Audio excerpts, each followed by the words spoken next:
es. Claro. Pues ya no nos podemos aguantar, estamos ya platicando aquí con nuestra siguiente invitada, como les dijimos antes de irnos al corte. Vamos a seguir platicando sobre el tema del fomento a la lectura, que es importantísimo, no solamente para formarnos como personas y a lo mejor, por ejemplo, en nuestra vida académica, sino en todos los aspectos de nuestra vida. E incluso en algunos que no parecerían tan obvios, ahorita vamos a platicar con nuestra invitada de esto, como es, por ejemplo, cuando nos encontramos con una situación adversa de salud que nos lleva a pasar grandes temporadas en los hospitales. ¿Qué papel puede jugar la lectura en esta situación? Hoy nos acompaña en el estudio Miosodis Cantú Reyes. Ella es promotora cultural y de fomento a la lectura, investigadora de la Universidad Nacional Autónoma de México y además se ha especializado después de hacer un largo proyecto en la Secretaría de Cultura de la Ciudad de México en la investigación acerca de el efecto que tiene este fomento a la lectura en los ambientes hospitalarios, ¿no?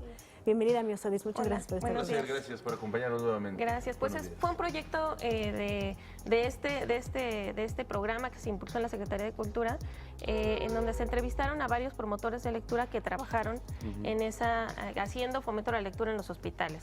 Entraban a leerle a los pacientes que se encontraban en cama, en las salas de espera, en urgencias, que son espacios sumamente delicados y fuertes, ¿no?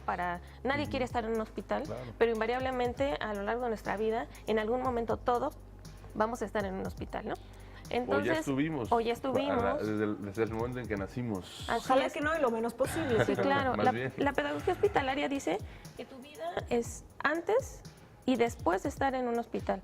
A muchas personas les hablas de su vida y te dicen, antes de que me operaran, después de que me operaran, sí, antes del accidente, después del accidente, sí. Es un parteaguas en tu vida. Claro. Entonces, se hizo la entrevista a estos promotores de lectura y algo que nos importaba mucho y nos interesaba mucho saber es cómo primero se habían hecho lectores y después cómo habían sido promotores de lectura, porque primero es difícil primero es difícil lector, claro, y luego es difícil compartir la lectura y después es difícil promoverla, ¿no? Entonces, estas personas, Berger y Luckman tienen dos postulados que hablan de la legitimación y la institucionalización. Gracias. Ellos se hicieron primero lectores. Voy a contar la anécdota de uno de ellos que es muy interesante y dice, yo en la secundaria siempre traía un libro porque mi mamá me hacía llevar los pagos del teléfono de la luz y yo metía el recibo para que no se me arrugara. Claro. Y entonces los maestros me veían siempre con un libro. Hubo un programa, un certamen de lectura en la secundaria y como me veían con el libro, pues me dijeron, tú vas al certamen, ¿no? Yo en mi vida había leído nada, yo agarraba los libros para eso y ni siquiera los leía, ¿no? Me llevaron a un encuentro de lectores y estuvo tan padre. Lo último que hicimos fue leer. Pero a partir de ahí, bueno, ya regresé a la secundaria y me hicieron todo un festival porque yo había sido el ganador, bla, bla, bla, de esta situación. Berger y Luckman hablan del reconocimiento público. Es parte de uno de los elementos de la calidad de vida, que fue parte del marco teórico que fundamentó mi investigación. Y hablan del reconocimiento público. Todas las personas que les hicimos la entrevista a profundidad, todos hablan de un momento importante en su vida en donde les hacen un reconocimiento público por hacer lectores, aunque no fueran lectores. ¿Y qué pasa después de ahí? Se hacen lectores.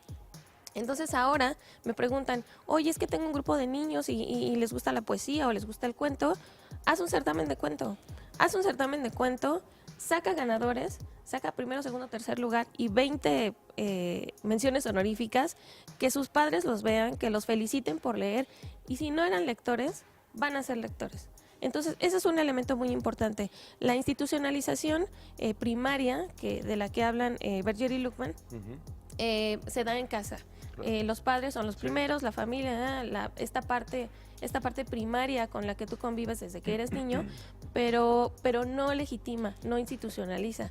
A estas personas las legitimó, las institucionalizó y ahora son unos lectores voraces, son maravillosos promotores de lectura y es una maravilla, ¿no? Claro. Ellos entraron a los hospitales y a aumentar la calidad de vida, a darle una calidad de vida a los pacientes que se encontraban ahí en los hospitales, habla la literatura de la pedagogía hospitalaria, que no es lo que los hospitales tienen, sino de lo que carecen, ¿no? Los hospitales carecen de este factor humano. Claro. Quienes hemos estado adentro de los hospitales vemos que los médicos y las enfermeras efectivamente están vueltos locos haciendo lo que les corresponde. ¿Sí notaron un cambio a la hora de aplicar estas lecturas a pacientes, a gente que estaba en la sala de espera, estas características? ¿Sí había un impacto, un antes, un después, evidente? Sí, efectivamente. Mira, ya hay necesidad, por supuesto, de muchas investigaciones, Claro. pero hay otras muchísimas en donde se hacen grupos focales en una sala, por ejemplo, de consulta externa de urgencia, o de urgencias o de consulta externa, en donde está el alboroto, todo el mundo habla, comienzan a leer los promotores de lectura, porque además son personas que saben transmitir, gente de teatro, incluso psicólogos, pero que saben de cosas teatrales y esto.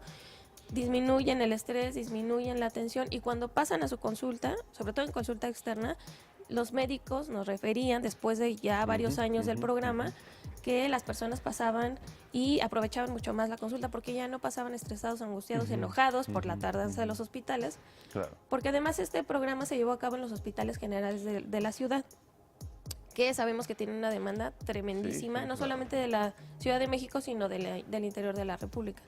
Esto en consultas externas. Y en hospitalización hay algo que les comentaba, que no es lo que los hospitales tenían, sino de lo que carecían, ¿no? Y los médicos y las enfermeras de pronto no tienen tiempo de ese apapacho, de ser humanos, ¿no? de esa parte humana, incluso de fomentar la interacción entre los pacientes que están en un mismo pabellón. ¿Este programa se sigue desarrollando? No, fue cesado hace varios años, cambio de administración y lo echaron para atrás. Pero nosotros, muchos de los promotores, seguimos trabajando de manera independiente. En mi ¿Cómo caso, se pueden contactar con ustedes como promotores independientes?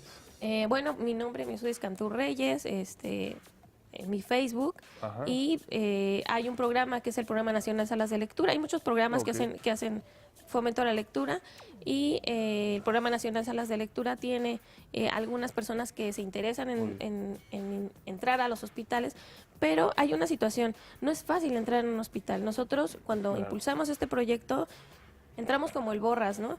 Y a la semana... Siempre tiene que haber una coordinación directa con las instituciones para poder aperturar este porque proyecto, ¿no? es sumamente difícil la entrada a los hospitales. Claro. Muy bien.